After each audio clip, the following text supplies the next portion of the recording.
Sri Lankan lawmakers clashed in parliament one day after it voted to remove Prime Minister Mahinda Rajapaksa from office.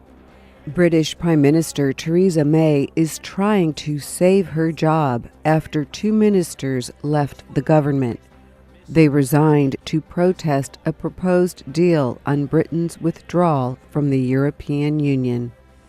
Saudi Arabia is seeking death sentences for 5 Saudi suspects charged in the murder of writer Jamal Khashoggi.